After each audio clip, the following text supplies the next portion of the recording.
Hello दोस्तों, कैसे हो आप सब। हैप्पी लो क्लासेस में आप लोगों का स्वागत है। दोस्तों, आज हम सॉल्व करते हैं लॉ का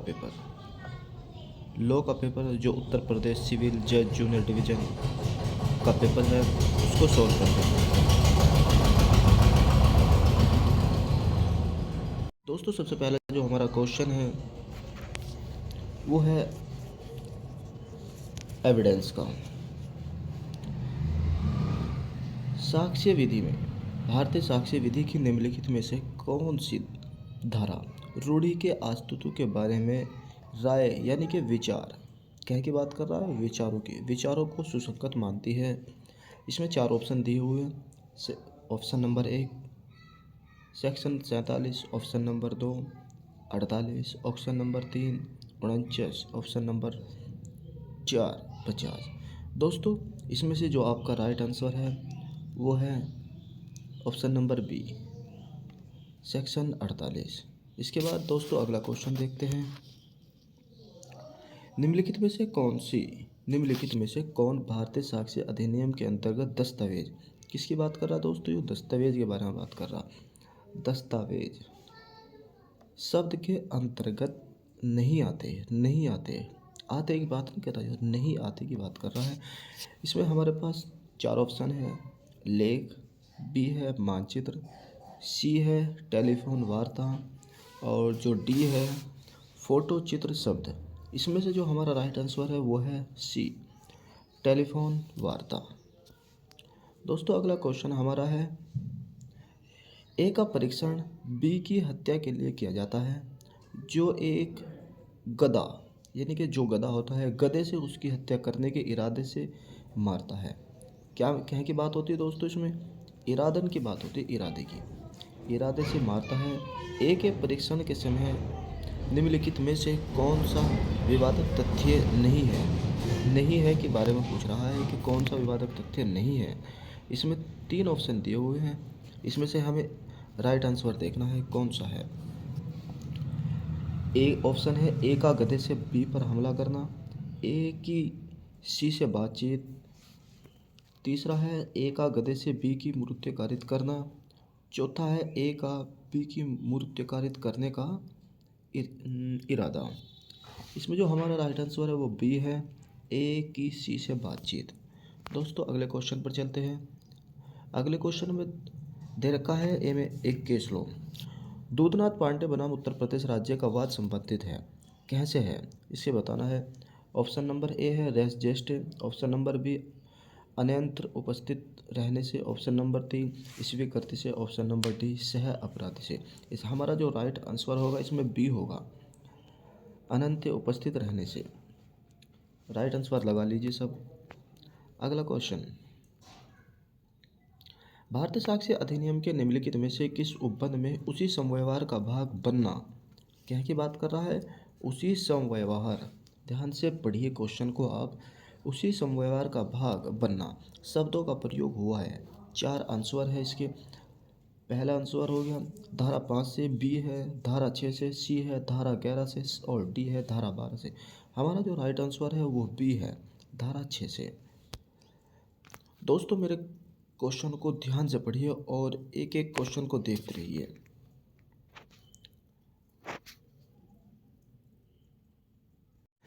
इसके बाद है हमारा क्वेश्चन नंबर 6। निम्नलिखित में से कौन सा द्वितीय साक्ष्य नहीं है, क्या की बात कर रहा दोस्तों, ये साक्ष्य नहीं है के बारे में पूछता है। ध्यान से पढ़िए क्वेश्चन को।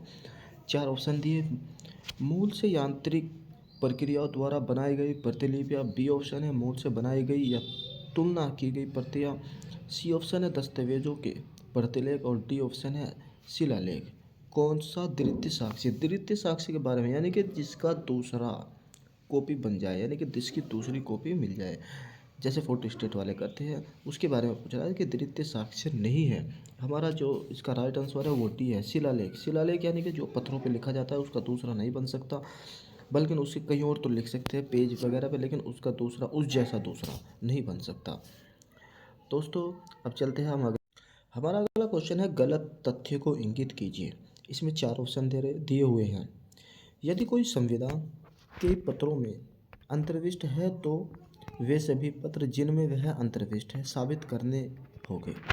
बी आंसर है, यदि कोई संविदा किसी विनियम पत्र में अंतर्विष्ट है तो वह विनियम पत्र साबित करना होगा। सी आंसर है, यदि विनियम पत्र 3 परतों में लिखित है तो केवल एक ही साबित करना होगा। और चौथा है हमारे पास, यदि ए बी को उसके द्वारा दिए गए पत्र की रसीद देता है और संदाय करने का मौखिक साक्ष्य पेश किया जाता है, यह साक्ष्य ग्राह्य नहीं होगा। इसका जो आंसर है वो डी ही है। दोस्तों इसका जो आंसर है वो डी है, राइट आंसर लगा लीजिए। अब चलते हैं हम नेक्स्ट क्वेश्चन के ओर। इसमें हमें जोड़े दिए हुए हैं। सूची 1 को सूची सेकंड से सुमेलित कीजिए तथा सूचियों के नीचे दिए गए कूट की सहायता से सही उत्तर दर्शाइए। हमारे पास 4 ऑप्शन है और 4 आंसर है। ये प्रावधान दिए हुए हैं और इधर जो दिए हुए हैं वो साक्ष्य विधि की धाराएं दी हुई है। ध्यान से पढ़ लीजिए, ये प्रावधान है और ये साक्ष्य विधि की। इसमें से हमें क्या देखना है कि कौन सा कहाँ मिलेगा। इसके आंसर नीचे दिए हुए हैं, हम वहाँ चलते हैं। इसका जो आंसर है वो सी है। दोस्तों ध्यान से देखिए, इसका जो आंसर है वो सी है, यानी कि ए का 4, बी का 3, सी का 2 और डी का 1। अब हम आराम से मिला लेते हैं। सिद्ध करने का भार किसको है? धारा 101 में है। सिद्ध करने का भार धारा 101 में है। धारा 101 यहाँ पर है। सिद्ध करने का भार किसके ऊपर है? अब यहाँ बात कर रहा है कि सिद्ध करने का भार किसके ऊपर है। सिद्ध करने का भार जो है वो सेक्शन 102 में दे रखा है। भार सेक्शन 2 में दे रखा है।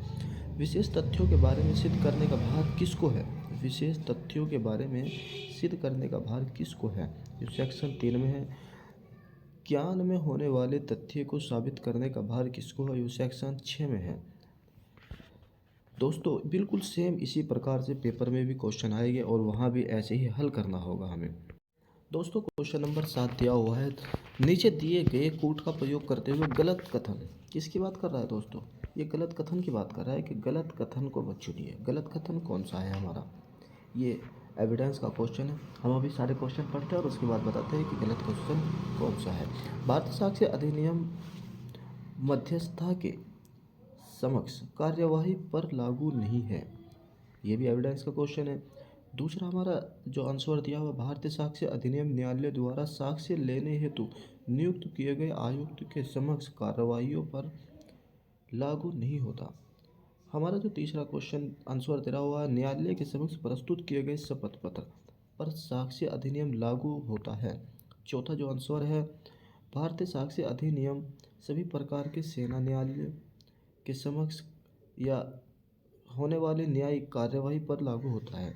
4 आंसर दिए हुए और हमें क्या बात पूछ रहा है? हमसे गलत कथन के बारे में पूछ रहा है कि गलत कथन कौन सा है। हमारा जो गलत कथन है, सेकंड वाला भी गलत है और थर्ड वाला भी गलत है और जो है फोर्थ ये भी गलत है। सिर्फ इसमें जो एविडेंस का क्वेश्चन है वो सही है। भारतीय साक्ष्य अधिनियम मध्यस्थता के समक्ष कार्यवाही पर लागू नहीं होती।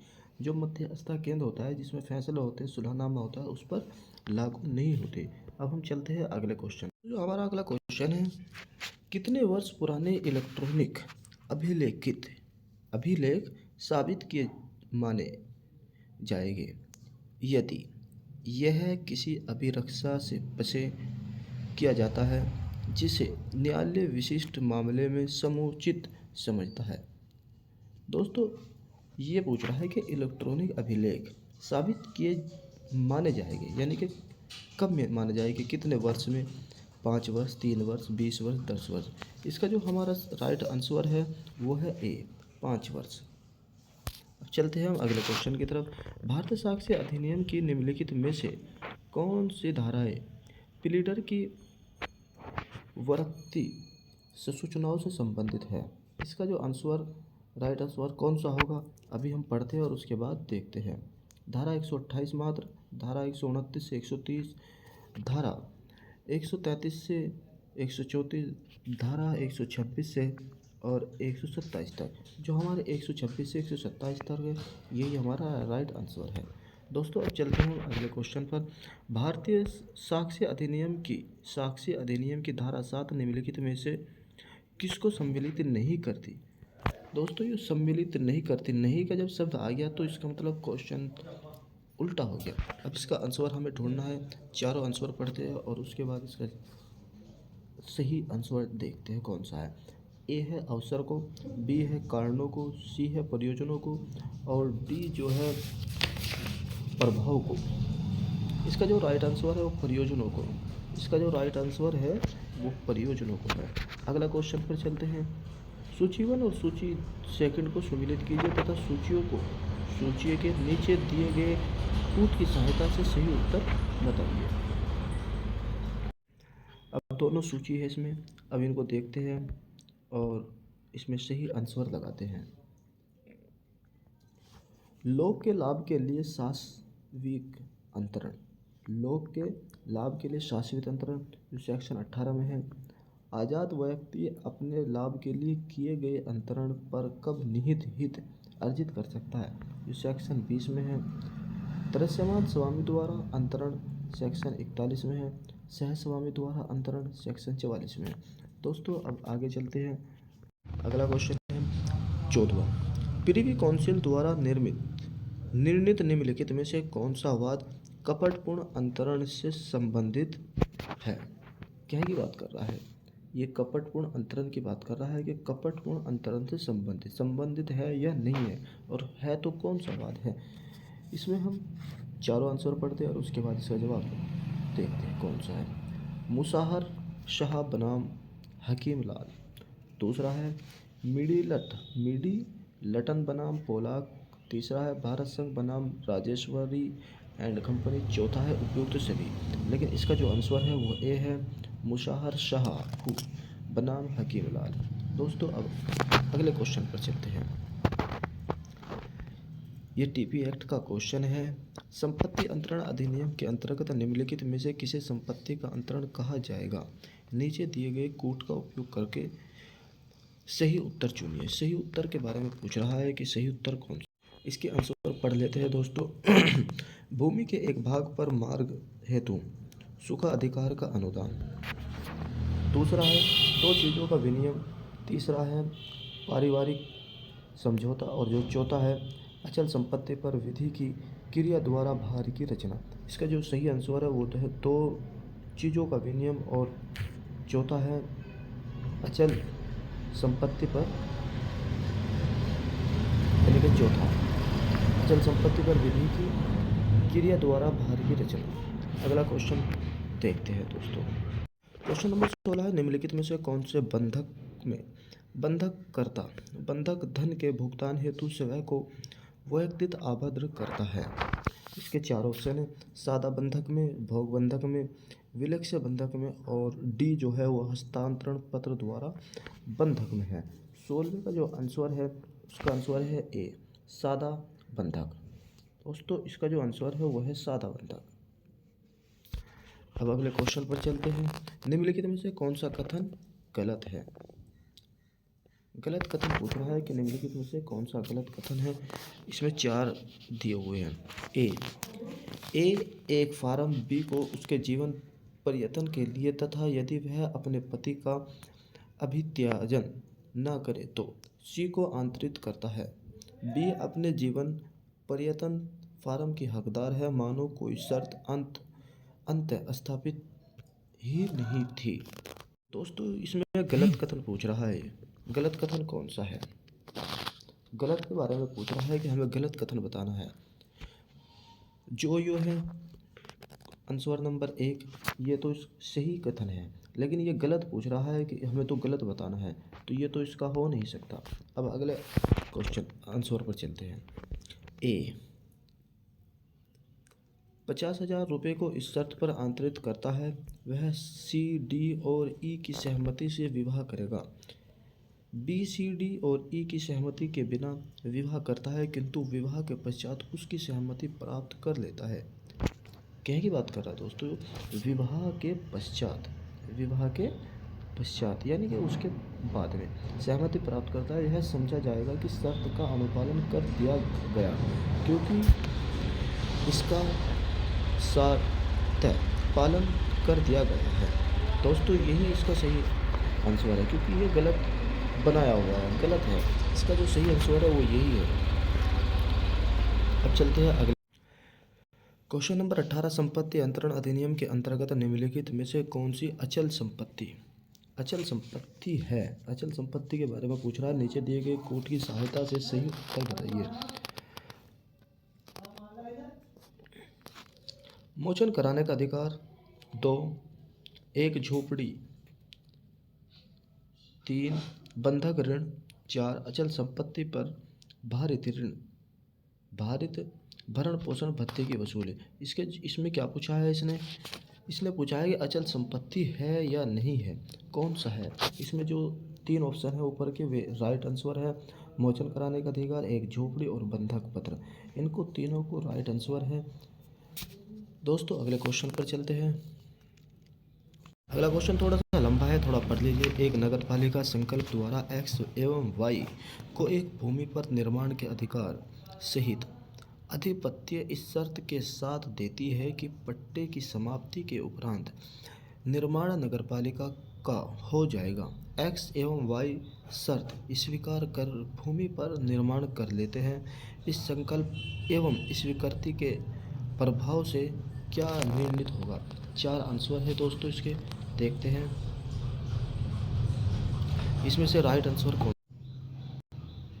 पट्टा, बी बंधक, सी अनुज्ञप्ति और जो डी है वो सूखा अधिकार है। इसका जो राइट आंसर है क्वेश्चन नंबर 19 का वो जो है सी है, अनुज्ञप्ति।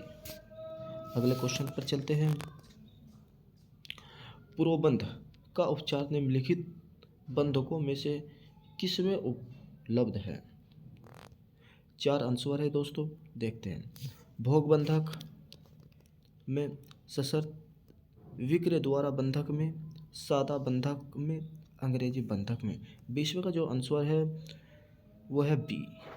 20 का राइट आंसर है सशर्त विक्रय द्वारा बंधक में, सशर्त विक्रय द्वारा बंधक में। अगले क्वेश्चन पर चलते हैं।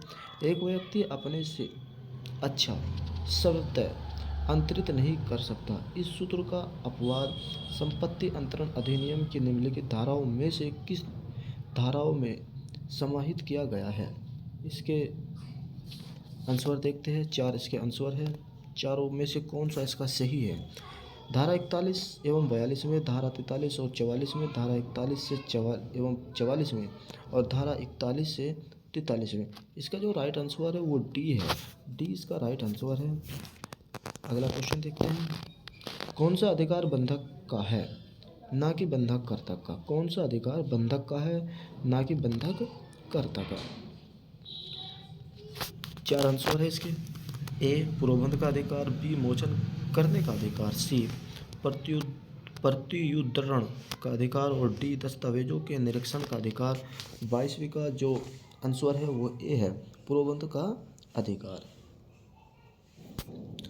अगले क्वेश्चन पर चलते हैं। दान के संबंध में यदि अदाता प्रतिग्रहण करने से पूर्व मर जाता है, दान के संबंध में यदि अदाता प्रतिग्रहण करने से पूर्व मर जाता है तो इसका आंसर देखते हैं। 4 इसके आंसर है। दान वैध है, दान शून्य है, दान कम हो जाता है, न्यायालय निर्णित करता है। सेक्शन नंबर 23 का क्या होगा सही आंसर? दान शून्य है। इसका जो सही आंसर है वो दान शून्य है। अगला क्वेश्चन देखते हैं। संपत्ति अंतरण अधिनियम की निम्नलिखित में से किस धारा में 2002 में संशोधित किया गया है? संपत्ति अंतरण की जो धाराएं हैं उनमें 2002 में संशोधित किया गया है। इसके बारे में पूछ रहा है कि कौन सा इनमें से सही है। 4 ऑप्शन दिए हुए हैं। धारा 100 में, धारा 106 में, धारा 108 में, धारा 110 में। इसका जो राइट आंसर है वो धारा 106 में 2002 में संशोधित हुआ था। इसके बाद वह सिद्धांत अनुसार अंतरणकर्ता को पश्चातवर्ती अधिग्रहित संपत्ति को ऐसे अंतरित को परिदान करना आवश्यक है जिसने उसके मिथ्य व्यपदेशन पर कार्य किया है तथा जो उसे प्राप्त नहीं हो सका, उसके लिए धन भुगतान कर सहायक को क्षति पहुंचाई है कहलाता है। इसके 4 आंसर है, देखते हैं कौन कौन से क्या है। ए अनन्या योचित समुद्री, बी परिलक्षित सहमति, सी विबंधन द्वारा अनुदान का परिपोषण और डी सार्थ्य अनुपालन। 25 का जो राइट आंसर है वो है सी इसका राइट आंसर है, विबंध द्वारा अनुदान का परिपोषण। अगला क्वेश्चन देखते हैं। स्वीकृति के लिए केवल मानसिक संकल्प स्वीकृति हेतु पर्याप्त नहीं होगा। बोलना, लिखना या कोई अन्य रूप बाहरी प्रकटन के लिए कुछ होना चाहिए। उच्चतम न्यायालय द्वारा यह धारित किया गया था। इसमें से कौन सा इसका सही आंसर है? चारों आंसर अभी देखते हैं हम और इनमें से लगाते हैं कौन सा इसका सही है। ए है फैजल इलाही बनाम ईस्ट इंडियन रेलवे कंपनी के बाद में, बी है एम नंजप्पा बनाम एमपी मथु स्वामी के बाद में, डी है डांडले बनाम लेवरिंग के बाद में, और सी है डांडले बनाम लेवरिंग के बाद में, और डी है भगवान दास बनाम गिरधारी लाल एंड कंपनी के बाद में। इसका जो राइट आंसर है क्वेश्चन नंबर का, देखते हैं कौन सा इसका राइट आंसर है। ज़रा सोचिए और मैं भी अभी एकदम बताता हूँ। इसका जो डी है वो राइट आंसर है, भगवान दास बनाम गिरधारी लाल एंड कंपनी के बाद में। राइट आंसर डी इसका राइट आंसर है। अगले क्वेश्चन पे चलते हैं। निम्नलिखित में से कौन सा संबंध अनुचित प्रभाव संबंध के अंतर्गत नहीं आता? निम्नलिखित में से कौन सा संबंध अनुचित प्रभाव संबंध के अंतर्गत नहीं आता? इसके 4 ऑप्शन हैं। डॉक्टर एक मरीज का, ग्राहक एक दुकानदार का, वकील एक मुवक्किल का, मालिक एक नौकर का। 27वें का जो राइट आंसर है वो बी है। बी इसका राइट आंसर है, ग्राहक एक एवं दुकानदार का। अगला क्वेश्चन देखते हैं। एक संविदा तथा सामाजिक करार के बीच अंतर होता है। एक संविदा तथा सामाजिक करार के बीच अंतर होता है। कौन सा अंतर होता है? प्रतिफल का, विधिक संबंध स्थापित करने के आशय का, कॉन्सेंस एवं एडम का, पालन की निश्चितता का। 28वें का जो राइट आंसर है वो बी है, विधि संबंध स्थापित करने के आशय का। अगला क्वेश्चन पे चलते हैं। सूची 1 को सूची 2 के साथ सुमेलित कीजिए तथा नीचे दिए गए कूट की सहायता से सही उत्तर चुनिए। जो सूची 1 है सूची 2 के सुमेलित कीजिए और दिए हुए जो आंसर है उनसे मिलान कीजिए। इनका कहना, क्वेश्चन का कहना ये। दोस्तों सूची 1 और सूची 2 दोनों आपके सामने है। अब इनका हम मिलान करते हैं कौन सा का आंसर क्या है। प्रत्यबंद्र घोष बनाम मंगनी राम, जो हमारा केस है सत्यव्रत घोष बनाम मंगती राम। इसका जो राइट आंसर है वो डी है, संभवता का सिद्धांत।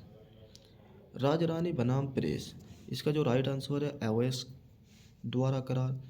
एंट्रोर्स लिमिटेड बनाम माइल्स फॉर ईस्ट कॉरपोरेशन, इसका जो राइट आंसर है वो स्वीकृति की सूचना है। दोस्तों ये 1 नंबर है, ये गलत दर्ज हो गया।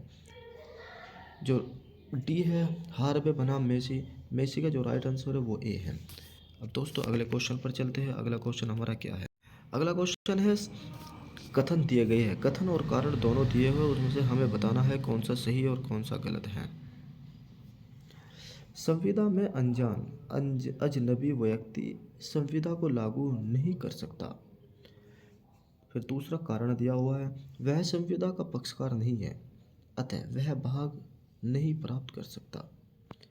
दोस्तों क्वेश्चन को देखने से ही पता लग रहा है कि दोनों जो आंसर है वो सही है। संविदा में अजनबी व्यक्ति संविदा को लागू नहीं कर सकता। अजनबी व्यक्ति कैसे संविदा को लागू कर सकता है? ये कथन ए है, बिल्कुल राइट है। वह संविदा जो अजनबी व्यक्ति ने लागू की है का पक्षकार नहीं है। जब वो संविदा लागू नहीं कर सकता तो उसका पक्षकार भी नहीं है, अतः वह भाग नहीं प्राप्त कर सकता, वो कुछ भी प्राप्त नहीं कर। इसका जो राइट आंसर है वो ए है। ए तथा आर दोनों सही है और आर ए का सही स्पष्टीकरण है। अगले क्वेश्चन पर चलते हैं। भारतीय संविदा, अगला क्वेश्चन है, भारतीय संविदा अधिनियम की धारा 73 के अंतर्गत अनुमानिय क्षतिपूर्ति है। भारतीय, दोस्तों क्वेश्चन को आराम से पढ़िए और उसके बाद लगाइए। टाइम हमारा थोड़ा ज़्यादा लग जाए, लेकिन क्वेश्चन आराम से समझ में आना चाहिए। भारतीय संविधान की धारा 73 के बारे में पूछ रहा है कि धारा 73 के अंतर्गत अनोम्य क्षतिपूर्ति है या नहीं है, इसके बारे में पूछ रहा है। हमें 4 ऑप्शन दिए हुए, हमने चारों में से पढ़ना है और उसके बाद देखना है कि कौन सा सही है। परिनिर्धारित क्षतिपूर्ति बी है, प्रतिकारात्मक क्षतिपूर्ति और सी है दंडात्मक क्षतिपूर्ति, और जो डी है वो उपयुक्त में से कोई नहीं। ये कह रहा है कि डी कोई नहीं, लेकिन इसका जो राइट आंसर है वो बी है, प्रतिकारात्मक क्षतिपूर्ति। बी पे सही निशान लगा लीजिए। अगला क्वेश्चन पढ़ते हैं। भारतीय संविदा अधिनियम की धारा 124 क्षतिपूर्ति की संविदा में सम्मिलित नहीं है। भारतीय संविदा अधिनियम की धारा 124 क्षतिपूर्ति की संविदा में सम्मिलित नहीं है, और 4 ऑप्शन है, इनमें से चारों में से देखना है कौन सा राइट आंसर है। ए मानव आचरण से कारित क्षतियाँ, बी दुर्घटना से कारित क्षतियाँ, सी प्राकृतिक आपदा से कारित क्षतियाँ, और डी उपयुक्त में से कोई नहीं है। इसके जो राइट आंसर है वो ए है, मानव आचरण से कारित क्षतियाँ। राइट आंसर जो है वो ए है। अगला क्वेश्चन देखते हैं। ए एक संगीत समारोह में गाने के लिए 20 संविदा करती है और 1000 अग्रिम राशि प्राप्त कर लेती है। जो एक समारोह हो रहा था उसमें गाने के लिए, यानी कि गाना सुनाने के लिए 1000 रुपये लेती है और अग्रिम राशि प्राप्त कर ली, और पहले ही 1000 रुपये प्राप्त कर लेती है। इसमें 4 ऑप्शन हैं, चारों में से कौन सा सही है अभी हम आपके सामने रखते हैं। ए इतनी बीमार है कि गाना नहीं गा सकती, यानी कि उसने अग्रिम राशि जो थी वो 1000 रुपये प्राप्त भी कर ली थी, लेकिन जैसे ही समारोह का टाइम आया वो इतनी बीमार होगी कि गाना नहीं गा सकती। तो क्या इसका राइट आंसर है?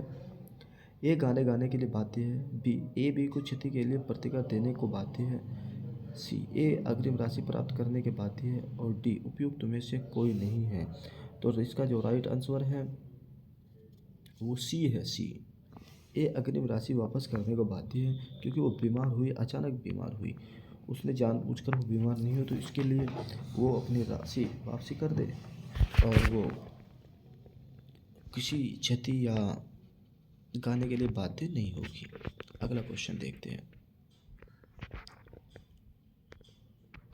ए बी का 5000 रुपये का देनदार है। ए बी का 5000 रुपये का देनदार है। ए बी को 2000 रुपये देता है और बी संपूर्ण ऋण की दृष्टि में उसे स्वीकार कर लेता है। यह है 4 ऑप्शन है। संपूर्ण ऋण का उन्मोचन हो जाता है, बी ऋण का उन्मोचन हो जाता है, सी ऋण के एक भाग का उन्मोचन हो जाता है, और डी उपयुक्त में से कोई नहीं है। 34 का जो राइट आंसर है वो है ए।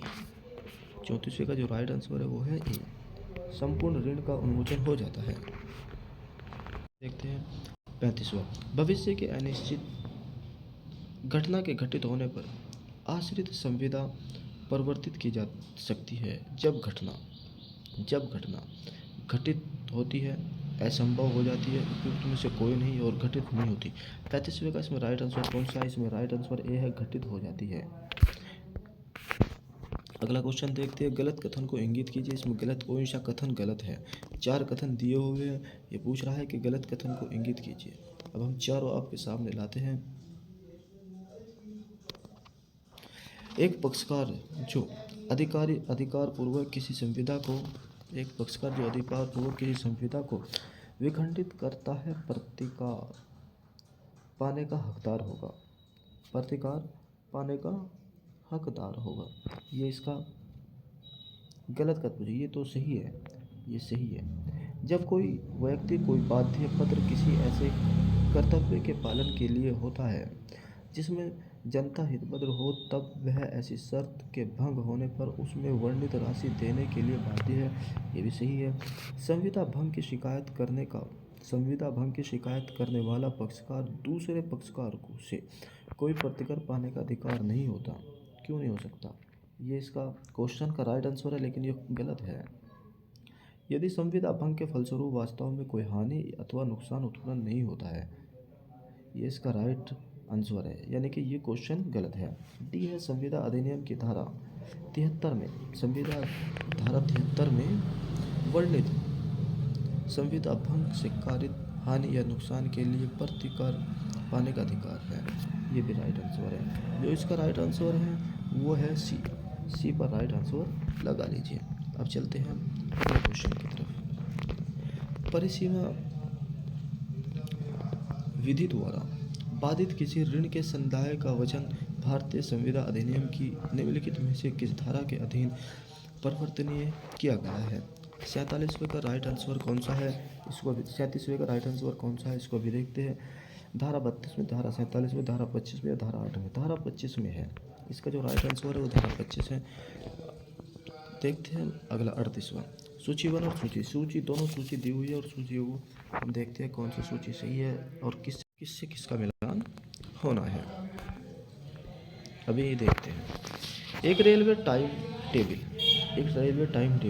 यानी कि जो रेलवे का टाइम टेबल है वो क्या है? यह प्रस्तावना का आमंत्रण है कि आपकी गाड़ी इस टाइम आएगी, ये प्रस्तावना है। निविदा हेतु सूचना यह सामान्य प्रस्ताव है। एक सब सेवा वाले मॉल में एक ग्राहक द्वारा कोई सामान अलमारी से उठाकर अपने टोकरी में रखना, यह स्वीकृति है कि उसने सामान खरीद लिया है। ए बी से कहता है कि यदि उसे ए का प्रस्ताव स्वीकार योग्य ना लगे तो तुरंत बी नहीं कह देगा। बी चुप रहता है, तो इसका मतलब यह है कि स्वीकृति नहीं है, यह इस प्रस्ताव की स्वीकृति नहीं है। अब चलते हैं हम अगले क्वेश्चन पर। Question number 39। बिना प्रतिफल के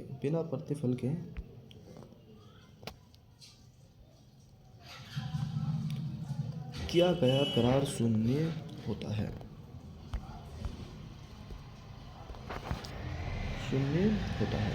प्रतिफल वचन ग्राह्यता या किसी अन्य व्यक्ति द्वारा दिया जा सकता है। प्रतिफल वचन ग्राह्यता किसी, इसमें जो राइट आंसर है वो है बी। ए और बी दोनों सत्य है किंतु आर ए की सही व्याख्या या स्पष्टीकरण नहीं करता। क्वेश्चन दोनों सही है लेकिन सही स्पष्टीकरण नहीं करता। अब चलते हैं 40वें के। विधि विरुद्ध उद्देश्य व प्रतिफल भारतीय संविदा अधिनियम 1872 के निम्नलिखित में से किस धारा में वर्णित है? विधि विरुद्ध की बात कर रहा है कि विधि विरुद्ध उद्देश्य व प्रतिफल भारतीय संविदा अधिनियम की किस धारा में वर्णित है? सेक्शन 18, सेक्शन 20, सेक्शन 26 और सेक्शन 23। सेक्शन 23 इसका राइट आंसर है। दोस्तों आज के लिए इतना ही, और हम अब की जो हमारी नेक्स्ट वीडियो आएगी उस क्वेश्चन नंबर 41 से आगे कराएगी। बने रहिए हमारे चैनल पर, हमारे चैनल को सब्सक्राइब करिए और शेयर ज़रूर करिए, और किसी भी बात को पूछने के लिए कमेंट कर सकते हैं आप। धन्यवाद।